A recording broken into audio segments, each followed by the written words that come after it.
అండి. Welcome back to Lucky's kitchen world. అందరూ బాగున్నారా? నేను కూడా చాలా చాలా బాగున్నాను. మీరందరూ కూడా బాగుండాలని మనస్ఫూర్తిగా కోరుకుంటున్నాను. ఇంకా మన వీడియోస్ ఎవరైనా కొత్తగా చూస్తున్నట్లయితే ప్లీజ్ లైక్ చేయండి. అలాగే మన ఛానల్ని సబ్స్క్రైబ్ చేసుకుని సపోర్ట్ అయితే చేయండి. మీ సపోర్ట్ ఎప్పుడు ఇలాగే ఉండాలని మనస్ఫూర్తిగా కోరుకుంటున్నాను. మీ సపోర్ట్ లేకపోతే నేను ఇంతవరకు రాలేనండి. ప్రతి ఒక్కరు కూడా చాలా మంచిగా సపోర్ట్ చేస్తూ చాలా మంచి మంచి కామెంట్స్ పెడుతూ ఒక పాజిటివ్ వైబ్ని అయితే ఇస్తున్నారు. చాలా చాలా థ్యాంక్స్ అండి. అందరికీ పేరు పేరున కూడా మీ సపోర్ట్ ఎప్పుడూ ఇలాగే ఉండాలని మనస్ఫూర్తిగా కోరుకుంటున్నాను. ఇంక వీడియోలోకి వెళ్ళిపోదాము. ఈ వీడియో వచ్చేసి ఎప్పుడుదంటే మంగళవారం రోజు వీడియో అనమాట. ఇంకా మార్నింగ్ వ్లాగ్ తీద్దాం కదా అని చెప్పి స్టార్ట్ చేశాను. కానీ అస్సలు వీడియోస్ తీయాలనిపించట్లేదు ఈ మధ్య.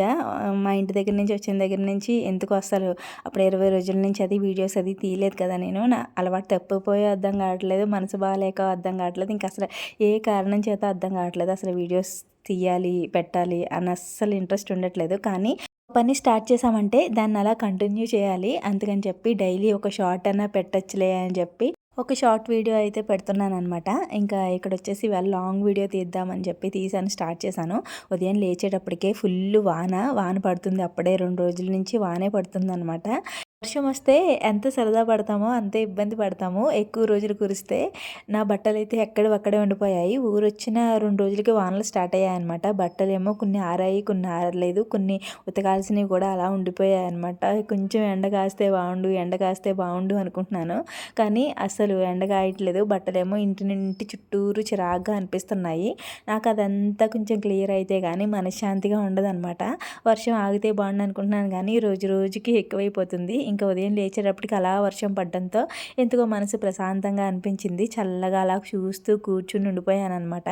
లేవడమే 6:30కి లేచాను. అలా కూర్చొని ఒక గంట టైం పాస్ చేశాను. 7:30 అయింది. లేచి ఇంట్లో వాకిళ్ళు అవి తుడుచుకొని ఇంకా వర్షం పడుతుంది కదా, బయట పని అయితే ఏమీ లేదు. లోపల మట్టికి అంతా క్లీన్ చేసుకొని ఒక పక్క పాలు పెట్టేసుకున్నాను. ఇంకో పక్క నేనైతే హాట్ వాటర్ కాసేసుకున్నాను అనమాట.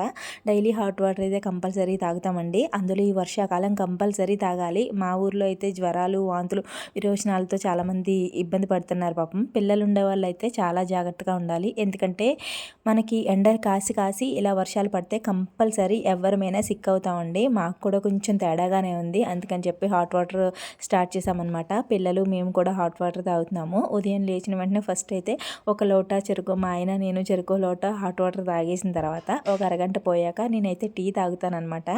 నేనైతే టీ పెట్టేసుకున్నాను. మా ఆయనకి మా పిల్లలకి పాలు ఇచ్చేసాను. ఆయనకి పొద్దున్నే టీ తాగే అలవాట్లేదు, పాలే తాగుతారనమాట. అలాంటి బ్యాడ్ హ్యాబిట్స్ అన్నీ ఏమైనా ఉంటే నాకే ఉంటాయి. నేను టీ ఆర్ కాఫీ తాగుతాను. కాఫీ కంపల్సరీ తాగేదాన్ని కానీ ఈ మధ్య మానేశాను.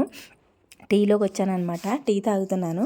ఇంకా నేనైతే పిల్లలకి పాలిచ్చేసి వాళ్ళైతే తాగుతున్నారు హాల్లో కూర్చొని. నేనైతే టీ పెట్టేసుకున్నాను. అలా వర్షాన్ని చూస్తూ ఆస్వాదిస్తూ బయట కూర్చొని టీ అయితే తాగుతున్నాను అనమాట. వర్షం వస్తే వెదర్ చాలా చాలా బాగుంటుంది, చల్లచల్లగా. కాకపోతే ఇంటి చుట్టూరు బట్టలతో ఆరని బట్టలు వాసన వస్తూ ఉంటాయి కదా, వాటితో అది చిరాగ్గా ఉంటుందన్నమాట. ఎక్కువ రోజులైతే భరించలేము. నార్మల్గా అయితే అంత ఇబ్బంది పడను బట్టలకి. ఎందుకంటే మాకు ప్లేస్ ఎక్కువ ఉంటుంది. నీడలో మొత్తం సన్ సైడ్ చాలా పొడవుగా ఉంటుంది కదా, ఆ పొడవున తీగ అయితే ఉంటుంది. ఎన్ని బట్టలైనా అక్కడే సరిపోతాయి. కానీ నేను నానమ్మ ఇంటి దగ్గర నుంచి వచ్చాక చాలా బట్టలు ఉన్నాయి. ఈ నిప్పేసి పడేసిన బట్టలు, ఇంకా నేను అక్కడి నుంచి తెచ్చిన బట్టలు అవి చాలా ఉన్నాయన్నమాట. అవన్నీ తడిపి ఆరేయడంతో ఎక్కువ అనిపించాయి బట్టలు. అందుకని చెప్పి నాకు కొంచెం ఈసారి ఇబ్బంది అనిపించింది. ఎక్కడొక్కడ సర్దేసుకుంటే కొంచెం ఇల్లు నీట్గా ఉంటుంది కదా, అంతే, అంతకన్నా ఏం లేదు. ఇంకా బ్రేక్ఫాస్ట్ వచ్చేసి చపాతీ అయితే చేస్తున్నాను. మా వాడు పూరీ చేయమన్నాడు అనమాట ఆ రోజు. ఇంకా పొద్దున్న ఆయిల్ ఫుడ్ ఎందుకమ్మా అని చెప్పేసి చపాతీ అయితే చేశాను. పూరీ కూడా చేసి పెట్టాలి. ఈ వేసవి కాలం సెలవులు పేరు చెప్పి పిల్లలతో చాలా టైం స్పెండ్ చేయొచ్చు, బయటికి ఎక్కడికైనా సరదాగా తీసుకెళ్ళచ్చు, అన్ని వెరైటీస్ చేసి పెట్టచ్చు అని చెప్పి చాలా చాలా ప్లానింగ్స్ చేసుకున్నాను. నేను ఎప్పుడైనా అంతే అండి, నేను అనుకున్నానంటే అది ఉల్టా జరుగుతుంది అనమాట. అందుకని నాకు అనిపిస్తుంది, నాకే అనిపిస్తుంది పెద్ద లక్కీ గాలి కాదు నేను. ఏదన్నా అనుకుంటే దానికి రివర్స్లో జరుగుతుంది అని చెప్పి నేను అస్సలు దేని మీద హోప్స్ పెట్టుకోను, దేని మీద ఎక్స్పెక్టేషన్స్ ఎక్కువ పెట్టుకోను అనమాట. నార్మల్గా నేను ఏదేదో చేసుకుని పోతాను తప్పితే ఎక్కువ ఎక్స్పెక్టేషన్స్ పెట్టుకుని ఇలా చేయాలి అలా చేయాలని ముందు నుంచి ఊహించుకున్నాను అనుకోండి, ఆ టైం వచ్చినప్పటికీ కంపల్సరీ ఉల్టా జరుగుతుంది అనమాట. అందుకని చెప్పి నేను ఎక్కువ ఎక్స్పెక్టేషన్స్ అయితే ఏం పెట్టుకోను. కానీ ఈసారి సెలవుల్లో అనుకున్నాను ఇంకా కొత్త కంటెంట్ మార్చచ్చు, ఏదైనా వెరైటీగా చేయొచ్చు, అని చెప్పి సెలవుల్లో కొన్ని ప్లానింగ్స్ అయితే చేసుకున్నాను. ఇలా మా నాన్నమ్మకి హెల్త్ బాగోకపోవడం, ఇలా అవ్వడం, మొత్తం హాలిడేస్ అన్నీ కూడా ఇలాగే అయిపోయాయి. సాడ్‌గా అయిపోయాయి అన్నమాట. పిల్లలతో సరదాగా గడపొచ్చు అనుకున్న సెలవులు సాడ్‌గా అయిపోయాయి. ఏం చేస్తాం, అన్నీ మన చేతిలో ఉండవు కదండీ. మా నాన్నమ్మ ఇలా అవ్వడం కూడా ఒక పక్క బాధ. కానీ ఆ దేవుడు ఎలా ఆడిస్తే మనం అలా ఆడాలి అంతే కదా. ఇంకా ఇక్కడొచ్చేసి నేను బ్రేక్ఫాస్ట్ అది కంప్లీట్ అయిపోయిన తర్వాత ఉదయం చేపలు ఆవిడైతే వచ్చింది. ఇంకా మెత్తళ్ళు అయితే ఇచ్చుకున్నాను అనమాట. బాగున్నాయి కదా అని చెప్పి. పిల్లలైతే తినరు, మా ఆయన కావాలని తీసుకున్నారు. సర్లే ఆయన ఇష్టపడుతున్నారు కదా అని చెప్పి ఇంకా మెత్తళ్ళు ఎగిరి పెట్టేసి రసం పెడదాం అని చెప్పి తీసుకుని పక్కన పెట్టేశాను. టిఫిన్ అది అయిపోయిన తర్వాత నేను ఫ్రెష్ అయిపోయి మా లక్కోడిని కూడా స్నానం చేయించేసి కూర్చోబెట్టాను. మా లక్కోడు అప్పుడే వంట స్టార్ట్ చేసేసింది. నా వంట ఇంకా స్టార్ట్ అవ్వలేదు, స్టార్ట్ చేయాలి. అప్పటికే 12 అయిందనమాట టైము. అలా కూర్చొని చల్లగా ఉంటే టైం టకటక అయిపోతుంది కానీ మన పనులు మాత్రం అవ్వవు అనమాట. అందులో ఈ చేపలది క్లీన్ చేయడం టైం ఎక్కువ పట్టేసింది. నార్మల్‌గా అయితే ఆవిడే చేసి ఇచ్చేసి వెళ్ళిపోతది. కానీ వర్షం కదా పాపం, మళ్ళీ నా గురించి లేట్ అయిపోతుంది కదా అని చెప్పి వెళ్ళిపోమని చెప్పాను. వద్దని నేను చేసేసుకుంటానులే అని చెప్పి. ఇంకా అవి చేయడం టైం ఎక్కువ పట్టేసిందనమాట. మొత్తం అంతా క్లీన్ చేసి శుభ్రం చేసేటప్పటికి గంట టైం పట్టేసింది. ఇంకా అవి చేసిన తర్వాత అప్పుడు నేను కూడా ఫ్రెష్ అయ్యాను. లేకపోతే నీచు వాసన వస్తది కదా. ముందు అవన్నీ క్లీన్ చేసేసుకొని పక్కన పెట్టుకొని అప్పుడు స్నానం చేయడమే బెటర్, ఫ్రెష్‌గా ఉంటదనమాట. ఇంకా వంట అయితే స్టార్ట్ చేసేసాను. ఒక పక్క అన్నం కుక్కర్లో పెట్టేశాను. ఇంకో పక్క కూర కూడా వండేస్తున్నాను. చేపల కూర కదండి. ఉల్లిపాయని పెద్ద పెద్ద ముక్కల్లా కోసుకొని మిక్సీ జార్లో వేసుకున్నాను. ఇంకేం వేసుకోలేదనమాట మసాలాలు. నేను ఆల్రెడీ ఆడి పెట్టుకున్నాను ఇంట్లో.